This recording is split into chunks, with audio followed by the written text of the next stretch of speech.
everyone, welcome back. I'm Dai, and today I'm sharing with you my September and October manga hauls. So I skipped September because September's stock was very small. We had to order a lot of titles into our Barnes & Noble, and they didn't actually arrive until October. And so I decided to go ahead and skip September and just do a combined haul for September and October. So the stack does still look a little small, but that's okay. I'm really excited for a lot of the titles that are in this stack, so let's just get into it. Right off the top here, I have Volume 2 of Kindergarten Wars. This one is by Chiba, published by Yen Press, rated older teen. So we read Volume 1 for the Monochrome Manga Club in October and really enjoyed it. So this one is about a special program in which convicts are assigned to this elementary or preschool, and they're there to protect the little children that go to that school because those children are children of really wealthy or prominent people in society. And so the children are constantly in danger. There are people that are, willing to kidnap them for whatever reason, especially because they could be lucrative, right? And so we're following one of the people in this program. She's convict number 999, and she's a really skilled assassin.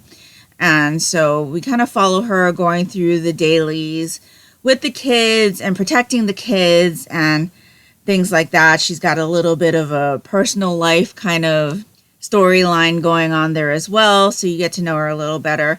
And then as you get through the first volume, you meet another one of the convicts that are in this program, some things that they get into as well.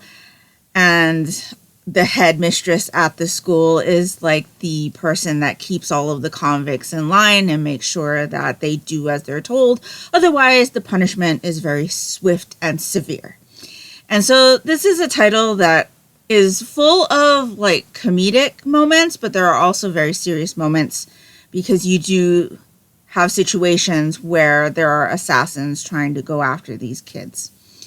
I really enjoyed Volume 1, hence the reason I picked up Volume 2 while we were at the store, and so I'm really looking forward to continuing with this one. The first volume did leave off on something pretty surprising, and so I'm looking forward to seeing how that whole situation plays out. We have Volume 2 of The Hitman Stands. So this one is by Rentaro Oshima, published by Yen Press, rated older teen. So we read Volume 1 of this series in September, I believe. This one follows a hitman who really enjoys a certain idol from this up-and-coming idol group. He goes to concerts, he buys the merch. But as he's thinking about how he makes his money, he decides that he doesn't want to sully his Oshi. And so he decides to not be a hitman anymore. And it kind of follows him going through that kind of internal conflict with himself about what he actually does for a living and where his money's coming from and what he's using his money on. And then also going into these social situations where he's going to fan meetings and going to concerts, and how that kind of lifestyle is very different for him. And it's very kind of hard for him to not try to be the hitman he has been and things like that. Again, another title that has lots of comedic elements to it, but there's also some serious situations in here as well because obviously he's a skilled assassin. And so I really enjoyed the first volume, and so the reason why we picked up the second volume, I'm looking forward to seeing how our character grows and makes friends and things like that. It was really, really interesting. I have Volume 1 of Our Dining Table, Seconds Please. This one is by Mito Ori, published by 7 Seas, rated teen. So Our Dining Table is a one-shot about these two guys who happen to get to know each other because one of the guy's younger brothers stumbles upon the other guy eating homemade onigiri in the park. And he gets offered a part of this guy's onigiri because he's waiting for his brother. And so to pass the time, this guy shares his onigiri with the little kid, and he's like, oh my gosh, your onigiri is so good. Why can't my brother make onigiri like this? And so when his brother finally comes, he's like, have this guy teach you how to make his onigiri. So they kind of end up bonding over food. It was a really sweet story. It's a BL romance, very clean. So I always say that if you're interested in getting into BL, but you don't want something like super spicy, Our Dining Table is like the perfect title because it is very clean, it's very wholesome, and there's lots of food. So when I saw this being announced, I was like, oh my gosh, I'm so excited for this because I really wanted more time with this family. And so I'm really looking forward to this one. And so, yeah, it looks like it's definitely a continuation and should have more delicious food in this one. So I'm really looking forward to that. I have volume 1 of Nezumi's First Love by Riku Oseto. This one is published by Kodansha, rated 16 plus, so that's older teen. This one says, a sweet savage tale of first love and ruthless murder. Nezumi was raised by the Yakuza to be a killer. It's all she's ever known. Love is something she's never experienced or even contemplated until she meets an ordinary, hapless young man named Ao in an arcade during a hit. Suddenly, thrust into the simple bliss of shared dinners, video games, and bashful intimacy, Nezumi is happy for the first time in her life. But her masters were never going to allow the dream to last forever. Now Nezumi has to make a terrible choice to save Ao's life and her own. How far will this killing machine go to assert her humanity? So I thought that sounded really interesting, and I'm looking forward to this one. Volume 1 of Bride of the Death God by Hako Ichiro. This one is published by Square Enix, manga rated teen. It says the story of enduring love even in death. When a death god appears before IEB, a girl suffering from an incurable disease, he expects her to cry and beg for her life like all the other humans he's brought to the afterlife. But she simply smiles and thanks him for coming to her. After a lifetime of suffering, and with only 7 days left to live, will Aibi finally find happiness in the arms of a reaper? This is the story of a death god who is welcomed for the first time, and a young woman no longer welcome in her own world. A tale of love that even death cannot part. Very, very interesting premise. Love the cover on that one. I'm looking forward to that. Picked up volume 9 of Animal Crossing, Deserted Island Diary. I'm even more excited for this now, especially with the most recent announcement of the upcoming update. This one is by Kokonase Rumba, published by Viz, rated all ages. So it looks like we're going to have Pave in this volume. And we're also going to spend some time with Pee-wee, Caesar, Coach Louie, and Stinky. So this basically follows a group of kids who end up taking up Tom Nook on his deal to go to a deserted island. And so we follow those kids meeting all of the characters from Animal Crossing New Horizons and making their life on the island and all of the shenanigans that go with that. And at the end of these volumes, there's usually a little comic strip about the mangaka's personal island and what's been happening with their villagers and things like that. Very, very interesting. I really enjoy reading about their island as well. And so I'm looking forward to reading this one and, of course, the upcoming update. We picked up the bind-up of Haikyuu, volumes 16, 17, and 18 by Haruichi Furudate, published by Viz, rated teen. So the Monochrome Manga Club is reading this as a series read. I am double dipping on this, and we already have the single edition, so I'm also getting the bind-ups as well. This is a very beloved series in my house. It's about a team of high school boy volleyball players, and their volleyball team, the school's volleyball team, used to be at the top, and throughout the years they've fallen through the ranks. And this year, with their incoming freshmen, they decide to make a play to try to make it back up to the top. It's a really inspiring story, lots of good sports action and heart, and just really fun characters that I've come to really enjoy. And so, yes, this is probably the series that we've watched the most in our house. And we're getting ready to do another rewatch of the anime. Really enjoy the series, and I'm really enjoying reading it with the Monochrome Manga Club. I have another bind up of Red River, volumes 13, 14, and 15. This one is published by Viz, rated older teen. So this follows a high school girl who travels back into time, into ancient Anatolia, I believe. Yes. And the people in ancient Anatolia believe that she is the incarnation of a great war goddess named Ishtar.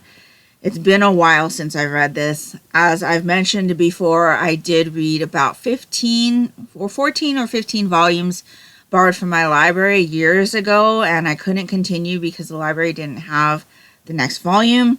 And so I was waiting on a possible reprint, and it's obviously happening now.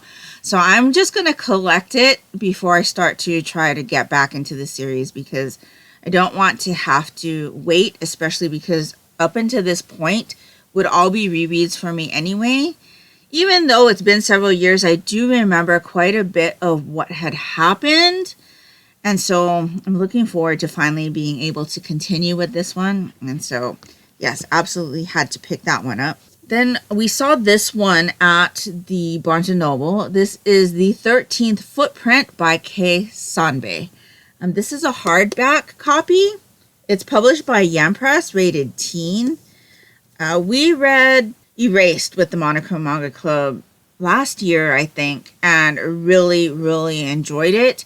I read the first volume of Island in a Puddle and really enjoyed that as well. I should have continued it, but I haven't yet.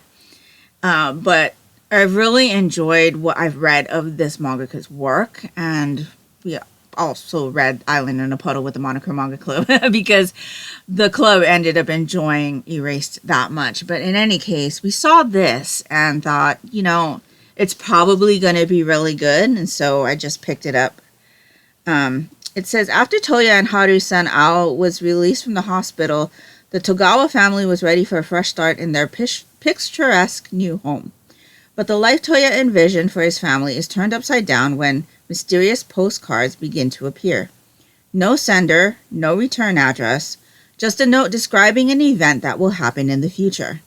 Following the prophetic cards, Toya embarks on an adventure to help those in need, keep his family safe, and unravel the mystery before disaster catches up with them. So I thought that sounded super interesting, and this publication, very, very pretty. I'm looking forward to reading this one. We picked up volume 2 of On and Off Work-Life Imbalance by Shinosuke Kanazawa. This one is published by Square Enix Manga, rated teen. So we read volume 1 with the Monochrome Manga Club. This one is about 2 office workers. They work in the same office. They actually kind of interact, or their departments interact with each other. And they're very different when they're at the office as opposed to when they're on their own personal time. One of them likes to dress in more of a goth punk rock type of style, and the other one likes to dress in Lolita styles. And so they kind of bump into each other on the street, and they don't know it's each other, but at work they know each other. So the first volume was really interesting, kind of following them, getting to know each other outside of work, even though they don't know who each other is actually, and then seeing them at work and how they interact with each other there. Really, really interesting volume. Something happened at the end of that volume that I didn't quite like, because it looks like they're going to introduce a trope that I don't care for, but we'll see how that plays out. These volumes are really, really thin, and so yeah, I'm looking forward to checking this one out. We have volume 8 of Omniscient Reader's Viewpoint, art by Sleepy C, adapted by Umi, and original story by Sing and Song. This one is published by Issei Press, rated teen. So this is a story about a guy who is the only reader of a web novel, and as he's going home from work on the train, he is reading the very last chapter of this web novel. And then suddenly, once he finishes, things start to happen in the real world that mirror what happened in the web novel. And so since he was the only reader of this web novel, he knows what's happening, what's going to happen.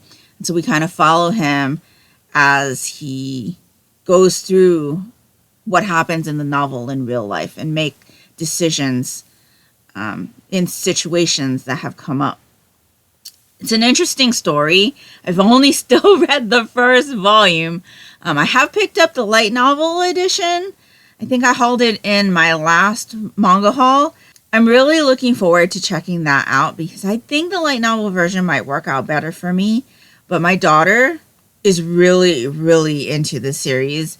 She and one of our manga club members have kind of bonded over the series, and they're very, very invested in these characters. As I mentioned before, we ended up reading the first volume because the one member in my Monochrome Manga Club was really into this series even before. And so they had recommended it as a selection for us to read. We had a really great time reading it and discussing it. And so I'm obviously collecting this for my daughter, but I think the light novels are going to be a better way for me to go, just because I find that light novels give me a bigger, broader picture of what's going on because there's more space, right? You don't have to try to condense things to save space for pictures. And while I really enjoy the pictures, I think the light novels is going to be the way that I go. But we'll see about that. I obviously will have the manhwa for me to read, but really enjoy these covers. And I know my daughter's really looking forward to getting into this one. And then the last one I have here is My Beloved Supper. This one is by Kaho Ozaki. Published by Yen Press, rated older teen. This one says Yoru is a vampire, a predator of the night dwelling among humans. But instead of consuming fresh blood straight from the source, he'd much rather partake in the culinary delights of the human world. Fragrant stews, tasty meat buns, and sweet pastries are the most irresistible delicacies after all. That's why it's a shame he's a vampire. He can only stomach real food if he drinks blood first as an appetizer. Thus Yoru whiles away his nights, sinking his fangs into criminals and other evildoers, all for the sake of the beloved supper awaiting him. So I thought that sounded really interesting. Obviously, there's going to be a lot of food. And so, yes, I'm really, really looking forward to checking this one out as well. And that will do it. That's everything that I've picked up in the last couple of months. I'm not disappointed. But I do want to mention that in November, this month, I am doing a light novel November reading challenge. It's just a personal challenge that I've been doing for the last few years where I try to focus my reading on light novels. And so if you have seen any light novels that I have hauled in these manga hauls and would like to hear my thoughts on them, please let me know which titles those are so that I can make sure that I can read them this month for you and let you know what I thought of those titles. Also in December, I typically do my manga advent calendar project, which I have also been doing for several years. And that is basically just me reading a volume of manga every day from the 1st through the 24th or the 25th. And so again, if you've seen a title that I've hauled and you don't think I've read it yet and you'd like to hear my thoughts on it, please let me know which titles those are so that I can make sure that I can get those read and reviewed for you in December as part of my manga advent calendar project. And I think that's pretty much it. So let me know down in the comments below if you've picked any of these up, if you've read any of these series, what you thought of them, but please no spoilers. And if nothing else, and you'd just like to let me know that you were here, if you could leave me some kind of food emoji down in the comments below, it would be greatly appreciated and would really help me out. And that will do it for me today. So I hope you're all doing great. I hope you're all safe and healthy. And until next time, take care and smile always. Bye.